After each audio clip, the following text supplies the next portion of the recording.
So in the previous video, I touched on this lady here, Anya Wick, okay? We did a part 1, and now we're going to do a part 2. In the part 1, she talked about the fact that her family, which is a niece of the Epstein, okay, Jeffery Epstein, her family would masquerade as Jewish people, masquerade as Jews, but really they would worship Satan. Okay, and we'll bring it back a little bit just so you can see that part. But I wanted to touch on something else that she says in this actual video. Okay, and quickly before we do, okay, there's something that when her saying that, it reminds me of a Bible verse, okay, which says that in Revelation 3:9, thousands of years ago, this was written. It's a book of prophecy in the Bible. The last book of the Bible, which is the book of Revelation, it says, I will make those who are of the synagogue of Satan, who claim to be Jews, though they are not, but are liars. I will make them come down and fall at your feet and acknowledge that I have loved you. So just very quickly, if you didn't see the first video, please go back and watch my previous video. I'll bring it back just a little bit so you can see what she says and why we talked about that verse. But she's going to talk about the reptilians. Also, in this video, and I noticed I just did by accident, I'm not part of no Illuminati. She talks about how they call themselves the Illuminati. No hand signals here, okay? All right, guys? This is just me talking. All right, but let's just bring it back a little bit.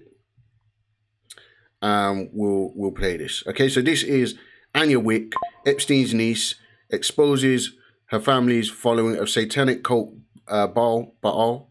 She accuses powerful elite figures of running a child trafficking network with ties to ancient Baal worship, which they frame as a belief system among those seeking godlike power. Baal, also a false idol or deity mentioned of in the Bible, where people the Canaanites or certain groups of people would sacrifice their children on these altars to people like Baal, Moloch. All right, guys. So let's quickly get into the part 2 of this.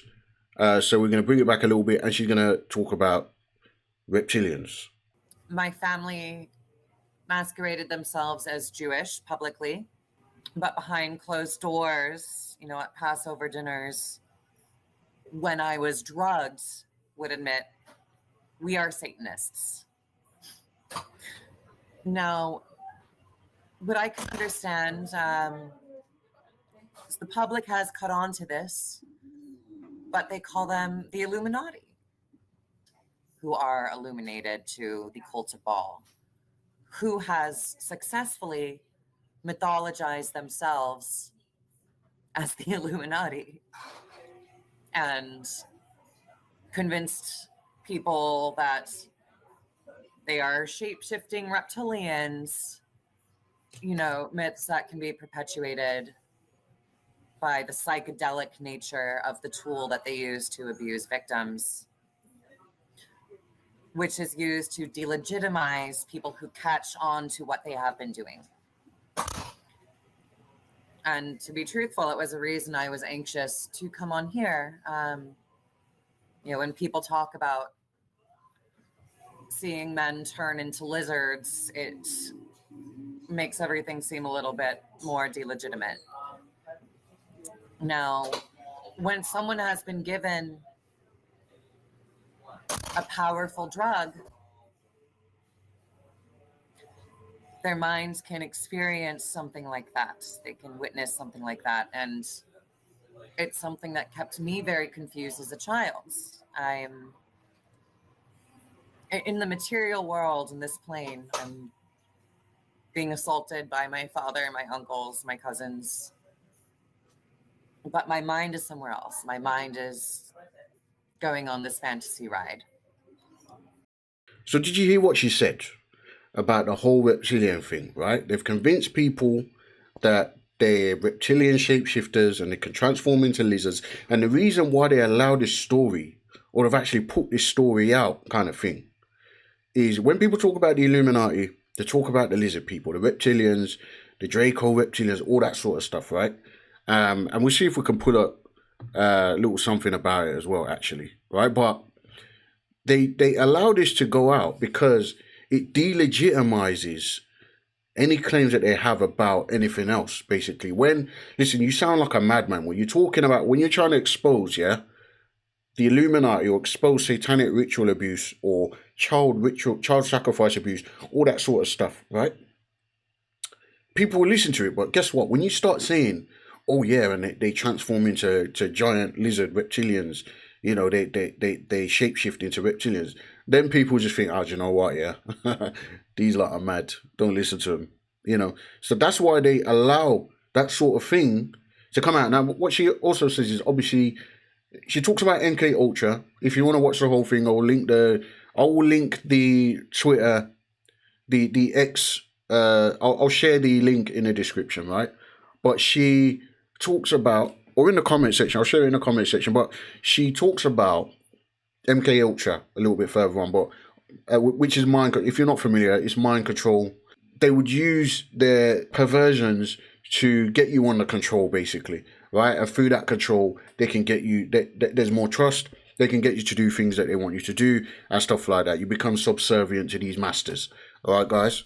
But yeah, she talks about the fact that they use drugs as well as part of this mind control stuff, right?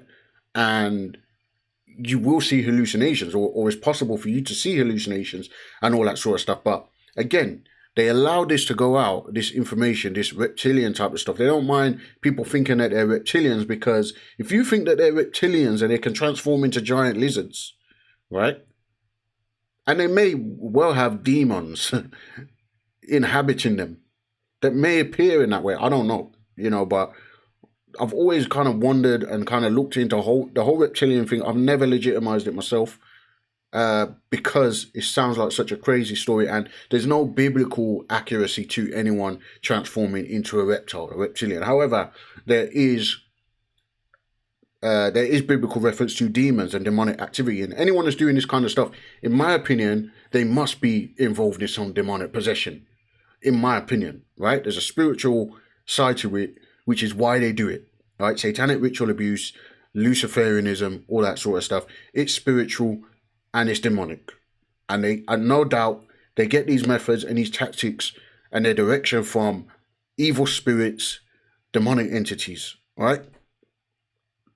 But yeah, very interesting that about the reptilians, because many of you watching, you may have heard of this before, the reptilian agenda and things like that. She mentioned David Icke, or no, the man mentioned David Icke in the previous video. If you haven't seen part 1, go back and watch part 1, because this is part 2. But I don't trust anything that David Icke says. David Icke has self-admittedly says he gets his information. In the past, he's at least said it at least once, he gets information from spirits, entities, right? So that's why I won't listen to anything this man says, right? But yeah, the reptilian agenda is a conspiracy theory popularized by David Icke, proposing that shape-shifting reptilian aliens or hybrids control Earth by taking human form. So I think he's controlled opposition, in my opinion. But that's really all I've got for you in this video, guys. I do appreciate you tuning in. Subscribe to the channel, like the video, and I'll see you next time.